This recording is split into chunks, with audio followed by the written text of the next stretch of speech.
11 भीष्म के सामने एक विराट शून्य आ खड़ा हुआ था। उनके आसपास के सारे परिवेश में उनके आचरण की उपलब्धि की गूंज थी। आज तक किसी ने स्वेच्छा से इतनी कठोर प्रतिज्ञा नहीं की थी। दशरथी राम ने पिता की सुविधा के लिए राज्य छोड़ा था 14 वर्षों के लिए। इस त्याग से वो अवतार हो गए। भीष्म ने तो अपने पिता के सुख के लिए सदा के लिए राज्य छोड़ दिया था। राज्य ही नहीं, नारी सुख भी। कम बड़ी उपलब्धि थी ये, पर इस उपलब्धि के पश्चात उनके सामने इतना बड़ा शून्य क्यों है? उपलब्धि से व्यक्ति कहीं भराव का अनुभव करता है, रिक्ति का नहीं। उपलब्धि और शून्य साथ साथ नहीं चलते। क्या भीष्म के मन में पश्चाताप है? वो आत्मनिरीक्षण करते हैं, अपने मन का कोना कोना छान मारते हैं। नहीं, कहीं एक कण भी पश्चाताप नहीं है। उन्होंने जो प्रतिज्ञा की है, ठीक की है। वो किसी आवेश या भावुकता में की गई प्रतिज्ञा नहीं है, जिससे सहज होते ही वंचित होने का एहसास हो। नहीं, भीष्म वंचित भी नहीं हुए। फिर से वो स्थिति आए, फिर वही विकल्प उनके सामने हो, तो भीष्म फिर से वही प्रतिज्ञा करेंगे। इस प्रतिज्ञा और इस त्याग ने उनके अस्तित्व को एक उदात्त धरातल पर लाकर खड़ा कर दिया है। नहीं, ये उनका अहंकार नहीं है। उनके भीतर अहंकार का कलुष जमा नहीं हो रहा है। पर इस सच्चाई से वे कैसे मुंह मोड़ सकते हैं कि त्याग से आदमी ऊंचा उठता है। अपने इस एक कृत्य से वे अपने पिता से भी जैसे बड़े हो गए हैं। कल तक वे मात्र युवराज होने के कारण आदरणीय थे। आज वे वयोवृद्ध मंत्रियों और प्रौढ़ सेनापतियों के लिए व्यक्ति के रूप में भी पूज्य हो गए हैं। उन्होंने जैसे अपने वय से बड़ा होकर दिखा दिया, काल की इकाइयों को बौना कर दिया। पर यहीं से जैसे भीष्म के लिए एक निरर्थक का सा बोध भी जन्म लेने लगा है। एक लंबी आयु है भीष्म के सामने, पर क्या करना है इस आयु का उन्हें? किस लिए चाहिए भीष्म को लंबी आयु? 100 शरद जीने की कामना करते हैं वैदिक ऋषि। भीष्म को 100 शरद जीकर क्या करना है? भोग के लिए, ग्रहण के लिए, विस्तार के लिए, रक्षण के लिए, त्याग के लिए, दान के लिए, आत्मविकास के लिए? भीष्म के मन में अब किसी भोग का आकर्षण नहीं है। भोगों का चरम नारी सुख उन्होंने त्याग दिया। अब जीवन में धन संपत्ति, वैभव, भूमि, प्रासाद किसके लिए चाहिए भीष्म को? जिसने कुरु राज्य छोड़ दिया, उसके लिए कोई भी संपत्ति कोई अर्थ रखती है क्या? अकस्मात ही जैसे भीष्म के लिए इस संसार का प्रपंच संकुचित हो गया था, माया जाल सिमट गया था। ये राज्य उनका नहीं है, ये प्रजा के युवराज नहीं है, ये प्रजा उनकी नहीं है। अब उनका कोई अधिकार नहीं है और इसलिए उनका कोई दायित्व भी नहीं है। किसका न्याय करना है उन्हें? किसका पालन करना है और किसकी रक्षा करनी है? प्रजा उनकी है ही नहीं। भीष्म समझ नहीं पा रहे थे कि सहसा उनकी आंखों के सामने से कोई धुंधलका साफ हो गया है या सारा कुछ धुंधला हो गया है। जब सारे भोग शरीर का क्षय करते हैं, तो व्यक्ति उन्हें भोगता क्यों है? जब सब कुछ त्यागना ही है, तो ग्रहण किस लिए? त्याग के लिए ग्रहण, अर्थात जो अंतिम लक्ष्य है, जहां तक पहुंचना है, उसी के विपरीत आचरण। प्रकृति मनुष्य से चाहती क्या है? वो जन्म ले और इस माया जाल के प्रति आकृष्ट हो, आसक्त हो, उसे ग्रहण करने के लिए अपना विकास करे, एक एक वस्तु को प्राप्त करता चले और सहसा वो अनुभव करे कि वस्तुएं तो वहीं की वहीं है, किंतु उसकी अपनी ही पकड़ ढीली पड़ रही है। वस्तुएं उससे छिन नहीं रही, वो स्वयं ही उन्हें ग्रहण करने में असमर्थ होता जा रहा है। उसके दांत चबाते नहीं, आंखें देखती नहीं, कान सुनते नहीं, हाथ पकड़ते नहीं, पैर चलते नहीं। उसके शरीर के वे सारे अंग भोग तक पहुंचने के लिए उसके सारे उपकरण न केवल असमर्थ हो रहे हैं, वरन उलटकर उसी को पीड़ा दे रहे हैं। एक मन ही है जो याचना करता ही चला जाता है, उसका आकर्षण कम नहीं होता। वो जैसे इंद्रियों के अभाव में भी इस सुख संपदा में धंसता चलता है। तब या तो अगले जन्म की तृष्णा पालता है या अपनी संतान के माध्यम से भोग की ओर बढ़ता है। प्रकृति उसके साथ परंपरा को चलाए चलने का खेल खेलती है, पर भीष्म के साथ तो ये खेल भी नहीं चलेगा। भीष्म की कोई संतान नहीं होगी, कोई परंपरा नहीं होगी, पुनर्जन्म भी नहीं होगा। क्या करना है भीष्म को पुनर्जन्म का? जो कुछ इस जीवन में छोड़ा है उसे भोगने के लिए दूसरा जन्म? यदि यही सब भोगने के लिए होता तो इसी जन्म में क्यों त्याग देते उसे भीष्म? त्यागा है तो इस चक्र से मुक्ति पाने के लिए, उसको चलाने या बढ़ाने के लिए नहीं। तो फिर भीष्म के लिए क्या करणीय है? इस शरीर और जीवन की कोई सार्थकता नहीं, पर आत्महत्या पाप है। इस शरीर को तो बनाए रखना होगा। क्यों बनाए रखना होगा? धर्म, अर्थ, काम, मोक्ष। अर्थ और काम उनके लिए नहीं है। मोक्ष तो धर्म पर चलने से ही मिलेगा। पर क्या है भीष्म का धर्म? क्या भीष्म का धर्म अन्य व्यक्तियों से भिन्न होगा? प्रत्येक व्यक्ति का एक ही धर्म है या सबको अपना अपना धर्म खोज निकालना पड़ता है? राजा शांतनु निषाद कन्या में आसक्त हुए। उनका धर्म था उससे विवाह करना। उन्हें और संतान चाहिए थी, वंश को चलाए रखने के लिए, राज्य के रक्षण के लिए। उनका धर्म था विवाह करना। सत्यवती के पिता का धर्म था कन्यादान से पूर्व अपनी पुत्री और उसकी संतान के अधिकारों की रक्षा की व्यवस्था। उन्होंने वही किया। तो फिर भीष्म का ही क्यों यह धर्म था कि वे अपने अधिकारों की रक्षा ना करते? उनका धर्म त्याग क्यों था? क्या उनका धर्म नहीं था कि वो इसका विरोध करते और आवश्यक होने पर शस्त्र प्रयोग करते? पुत्र के रूप में उनका धर्म था त्याग, और व्यक्ति के रूप में उनका धर्म था अपने अधिकारों की रक्षा। वे पुत्र हैं या व्यक्ति? प्रत्येक पुत्र व्यक्ति भी होता है और प्रत्येक व्यक्ति पुत्र भी होता है। वो पुत्र पहले है या व्यक्ति? सहसा उनके मन में एक बहुत पुराना दृश्य जैसे साकार हो उठा, मानो किसी संग्रहालय में से किसी ने कोई बहुत पुराना चित्र निकालकर उसकी धूल झाड़ उनके सामने सजा दिया हो। गंगा तट के वन में मृगया के बाद भीष्म थक कर एक वृक्ष के नीचे बैठ गए थे। उनके आसपास कोई भी बड़ा पशु नहीं था। कुछ पक्षियों के स्वर वृक्षों के ऊपर से आ रहे थे। पास ही एक कुक्कुट बड़ी स्फूर्ति से धरती पर से कुछ चुग रहा था। संभवतः किसी प्रकार के खाद्य पदार्थ के कुछ दाने हो या कोई कीट पतंग हो। वो बड़ी तीव्रता से अपनी चोंच के 4-5 प्रहार धरती पर करता और फिर गर्दन उठाकर एक बार अपने चारों ओर की धरती और वायुमंडल का सर्वेक्षण करता और पुनः चुगने लग जाता।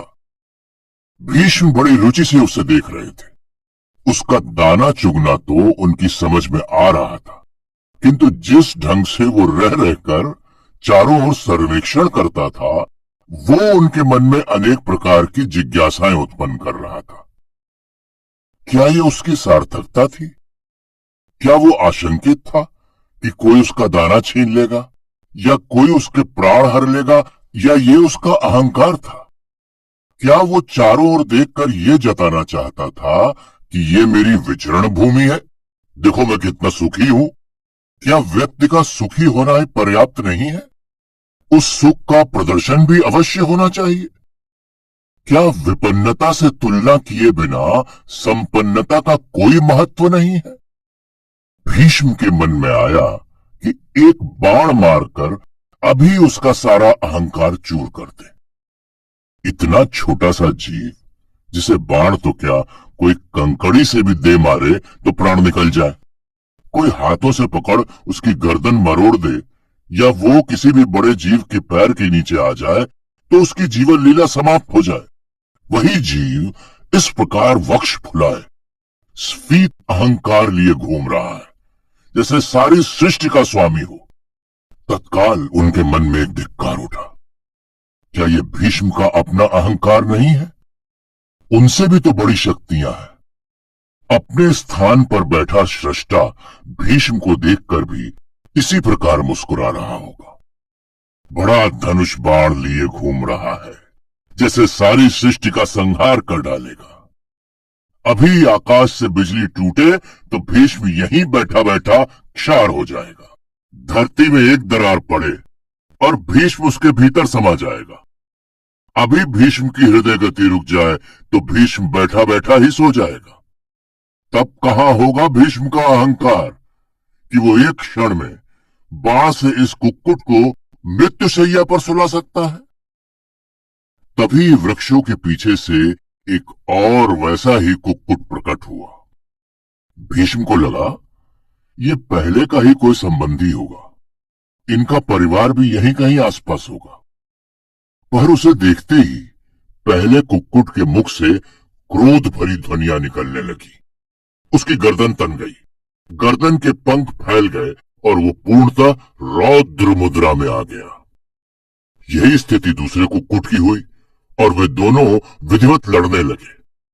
उनके पंजों और चोंचों का प्रहार कठोरतर और क्रूरतर होता गया और उनके कंठ उग्रतर युद्ध घोष करने लगे। कुछ ही क्षणों में दोनों के शरीर से अनेक स्थानों से पंख झड़ गए थे और रक्त की लालिमा उभर आई थी, किंतु उनका युद्ध वेग शिथिल नहीं हुआ, वो उग्रतर ही होता चला गया। थोड़ी देर में उनके शरीरों से रक्त बिंदु टपकने लगे थे और गर्दनें तथा टांगे रक्त से भीग गई थी। बिना किसी पूर्व योजना या चिंतन के अनायास ही भीष्म उनकी ओर बढ़ गए और उन्हें धमकाया, भागो, व्यर्थ क्यों रक्तपात कर रहे हो? दोनों कुक्कुट भाग गए, पर भीष्म वहीं बैठे सोचते रहे। किस लिए लड़ रहे थे ये कुक्कुट? क्यों अपना रक्त बहा रहे थे और क्यों एक दूसरे के प्राण लेने पर तुले हुए थे? कौन सी संपत्ति है जिसके लिए इतना रक्तपात हुआ? वन में इन दोनों और वैसे ही सहस्त्रों कुक्कुटों के लिए प्रकृति ने भोजन उपलब्ध करा रखा है, वो तो सबको देती है। फिर ये एक दूसरे की हत्या करने पर क्यों तुले हुए थे? यदि कहीं वे इन कुक्कुटों की भाषा समझ सकते और उनसे ये प्रश्न पूछते तो संभवतः उनका उत्तर होता अधिकार रक्षा के लिए। तभी उन्हें लगा, जब मनुष्य अकेला दुकेला लड़ता है या सेनाएं लेकर एक दूसरे पर आक्रमण करता है तो विधाता भी इसी प्रकार हंसता होगा। मूर्खों, तुम सबके लिए पर्याप्त है सृष्टि के पास, फिर क्यों व्यर्थ युद्ध करते हो? और आज फिर भीष्म के मन में अधिकार की बात उठी थी। अपने अधिकार के लिए भीष्म विरोध करते। किसका? अपने पिता का? अपने अजन्मे भाइयों का? क्या छिन गया है भीष्म का? किस बात का अभाव है उनको? संघर्ष करके और ऐसा क्या मिल जाएगा भीष्म को जिससे उन्हें किसी नए सुख, किसी नई उपलब्धि की अनुभूति होगी? और सहसा होने लगा उनके मन में किसी के लिए कोई विरोध नहीं है, किसी से कोई शिकायत नहीं होने, न पिता से, न माता से, किसी और से भी नहीं। उन्हें बड़ा हल्का हल्का सा लगा। जैसे मन में कोई उल्लास समा गया हो। सत्यवती को पाकर पिता प्रसन्न है। अपनी भावी संतान के लिए राज्य का आश्वासन पाकर माता सत्यवती प्रसन्न है। भीष्म कृत्य कृत्य हो गए। उन्हें अपने लिए कुछ नहीं चाहिए। उनकी इच्छा हुई चलकर माता पिता से मिलाए। बहुत दिनों से वो उधर गए भी नहीं थे। दासियां भीष्म को सत्यवती के कक्ष में नहीं ले गईं। उन्हें एक बड़े और सुसज्जित कमरे में बिठा दिया गया था और महारानी को सूचना देने की बात कहकर दासियां चली गई थीं। प्रासाद का यह खंड नया नहीं था और न भीष्म ही इस कक्ष में पहली बार आए थे, किंतु यहां सब कुछ परिवर्तित हो चुका था। इतना कि कक्ष को पहचानना कठिन हो रहा था। सारी साज सज्जा बदल डाली गई थी और अब जिन वस्तुओं को इस कक्ष में देखने के वे अभ्यस्त थे, उनमें से एक भी यहां नहीं थी। यहां तक कि सारी दासियां भी नई और अपरिचित ही लगीं। थोड़ी देर में एक दासी लौटी। राजकुमार, महारानी इस समय अस्वस्थ हैं, आपसे भेंट कर सकने में असमर्थ हैं। माता अस्वस्थ है? भीष्म ने जैसे अपने आप से कहा। मुझे तो कोई सूचना नहीं थी। माता यहां नहीं आ सकती तो मैं ही भीतर चलता हूं। चलो मार्ग दिखाओ। क्षमा करें राजकुमार, दासी बहुत विनीत भाव से बोली। आपको भीतर ले चलने की अनुमति नहीं है। महारानी आपसे भेंट करने की इच्छुक नहीं है। भीष्म ने आश्चर्य से दासी को देखा। क्या कह रही है ये मूर्खा? माता उनसे भेंट करने की इच्छुक नहीं है? वो स्वस्थ है, मिल सकने की स्थिति में नहीं है, उनका मन अशांत है, वे एकांत चाहती हैं। कोई भी कारण हो सकता है, पर ये कह रही है कि वे मिलने की इच्छुक नहीं है। इन नई दासियों के साथ ये बड़ी समस्या है। इन्हें भाषा के सम्यक उपयोग का ज्ञान नहीं है, कुछ भी कह देंगी। उनके शब्दों से क्या ध्वनित हो रहा है, इसका इन्हें तनिक भी आभास नहीं है। अब इस समय भीष्म माता के स्वास्थ्य की चिंता करें या इस दासी को व्याकरण और साहित्य पढ़ाएं? राजवैद्य आए थे क्या? आर्य प्रातः आए थे। मैं कोई सहायता कर सकता हूं? महारानी ने ऐसा कोई आदेश नहीं दिया है। अच्छा, उनका ध्यान रखना। मैं फिर किसी समय आ जाऊंगा। भीष्म लौट आए। उनका मन अधिक समय तक दासी की भाषा, उसका शिष्टाचार और उसकी विनय पर नहीं अटका। संभवतः माता का मन ठीक नहीं था। उन पर कार्य का बोझ भी तो बहुत है। वो कुरु साम्राज्य की महारानी है। उनके स्वास्थ्य की देखभाल होनी चाहिए। युवराज, उनका मन कहीं अपने ऊपर ही हंसा। अभी कल तक तो तुम युवराज थे। विधि का विधान भी कितना नाटकीय है। किसी को किसी प्रकार का पूर्वाभास नहीं होता कि कौन सी घटना, इच्छा या प्रवृत्ति आगामी किस बड़ी घटना का कारण बन जाएगी। माता सत्यवती का पहला पुत्र हस्तिनापुर का युवराज हो और फिर यहाँ का सम्राट हो, इसलिए विधाता ने माता गंगा के हाथों भीष्म के 7 बड़े भाइयों को जीवन मुक्त करा दिया और भीष्म के मन को आसक्ति से शून्य कर दिया। जब विधि ने यही रच रखा था तो गंगा के 8 पुत्र कैसे जीवित रह सकते थे। संध्या समय शांतनु प्रासाद में लौटे। सबसे पहले वो सत्यवती के पास गए। कैसी हो सत्या? ठीक हूं।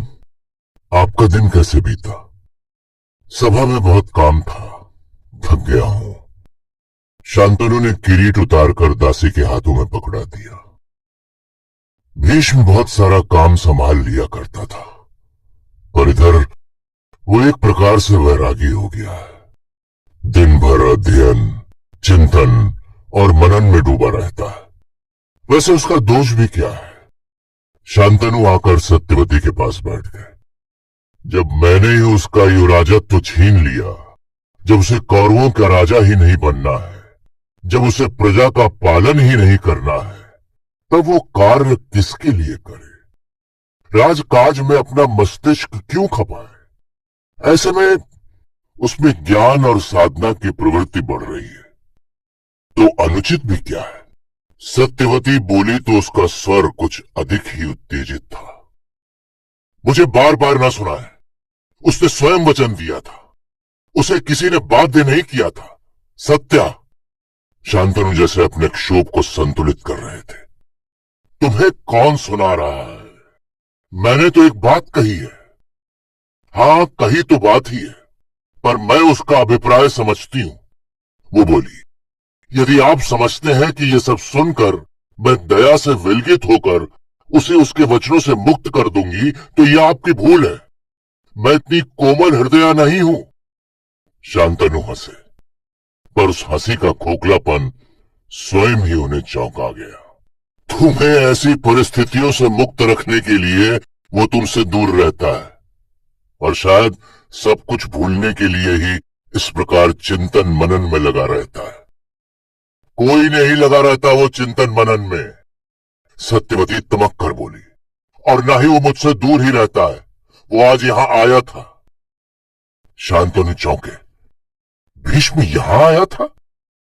हाँ। क्या बातें हुई? मैं उससे नहीं मिली। क्यों? मेरी इच्छा? सत्यवती कुछ और तीखी पड़ी। और भविष्य में भी उससे नहीं मिलूंगी। आप अपने भीष्म से कह दें कि वो मेरे प्रासाद में ना आया करे। मुझे उससे मिलने में कोई रुचि नहीं है। शांतनु ने कुछ रोष से सत्यवती को देखा, फिर जैसे उस रोष को पी गए, स्वयं को कुछ संयत किया और बोले, कह दूंगा।